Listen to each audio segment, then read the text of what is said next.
مادری زبان کی اہمیت و افادیت اپنی جگہ مسلمہ ہے، اس کی اہمیت کو اجاگر کرنا اہل اردو کا فریضہ ہے۔ اس بات کا اظہار اردو فورم کے صدر اسماعیل الرب انصاری نے اردو سے متعلق شعور بیداری کے ضمن میں منعقدہ اپنی گھر گھر مہم کے موقع پر بات کرتے ہوئے کیا۔ اس موقع پر عرشیہ ناہید کنوینر بھی موجود تھیں۔ اور یہ جیو نکلا ہوا ہے، اس پر عمل ہونا ہے ہمارے لیے، اور ہم اس کے لیے پوری ان تک کوشش کریں گے کہ ہر اسکول والے اس کو استعمال کریں۔ اور نیکسٹ میری سیکنڈ درخواست ہماری بہنوں سے، ماؤں سے، ان لوگوں سے ہے جو ماڈرن ہوتے ہوئے اردو جیسی تعلیم کو ہمارے ترک کر رہے ہیں، جو کہ ہمارا تہذیب ہے۔ ہمارے معاشرے میں ہر تہذیب کی جو اور دینی کتابیں جو اثاثہ ہے ہمارا اردو میں ہے، تو ہمارے بچے آنے والی فیوچر میں تمام بچے اگر ہمارے اردو سے واقف ہوں اور اردو زبان سے واقفیت رکھیں تو اس کا استعمال ہوتے ہوئے تہذیب کو قائم رکھ سکتے ہیں۔ تو ہم چاہتے ہیں کہ ہماری تہذیب قائم رہے،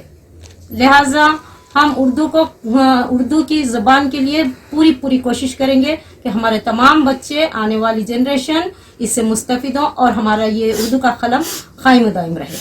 انشاءاللہ۔ ابھی جو ہمارا چل رہا ہے پروگرام اردو کے تعلق سے ایک شعر کے سے میں بول کے اس کو ختم کرتی ہوں۔ گلشن پرست میں ہوں، مجھے گل ہی نہیں عزیز، کانٹوں سے بھی نبھا کیے جا رہے ہیں ہم، سوتیلا برتاؤ ہو رہا ہے، ہم اس کے لیے پوری کوشش کریں گے انشاءاللہ۔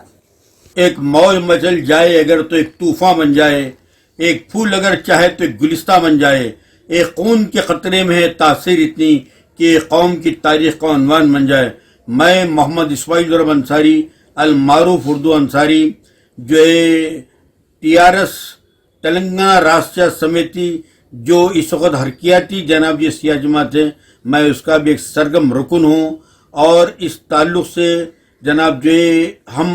اردو کے تعلق سے آج یہ اجلاس جناب جو طلب کیے ہیں، اس کا مقصد اور منشا یہ میرے بھائیوں بہنوں کہ اردو ایک سیکولر زبان ہے، اردو ہندو مسلم اتحاد کی زبان ہے، اردو دلوں کو جوڑنے والی زبان ہے، اردو پیار محبت کی زبان ہے، الفت کی زبان ہے، شیرنی کی زبان ہے، محبت کی زبان ہے، خلوص کی زبان ہے، اور خدا کی قسم اردو وہ زبان ہے جس نے تحریک آزادی میں ہندوستان کو انقلاب زندہ باد کا نعرہ دیا۔ آج دیکھا یہ جا رہا ہے کہ جو اردو زبان جس میں ساری قرآن پاک کا ترجمہ اردو زبان میں، حضور نبی کریم صلی اللہ علیہ وسلم کے بابرکت مقدس احادیث مبارک اردو زبان میں ہیں، تمام اولیاء اللہ کی تعلیمات اردو زبان میں ہیں، اردو ہمارے بچے اردو سے دوری اختیار کرتے جا رہے ہیں۔ ہم یہ چاہتے ہیں کہ ہمارے بچے کسی میڈیم میں پڑھے، اردو ہو، تیلگو ہو، ہندی ہو، مراٹھی، انگریزی ہو، لیکن اردو کیونکہ مادری زبان ہے۔ وینکیا نائیڈو صاحب جو نائب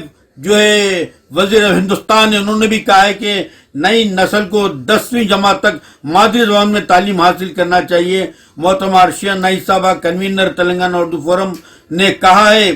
کہ حکومت نے دوسری سرکاری زبان کا درجہ دیا ہے، تو انشاءاللہ۔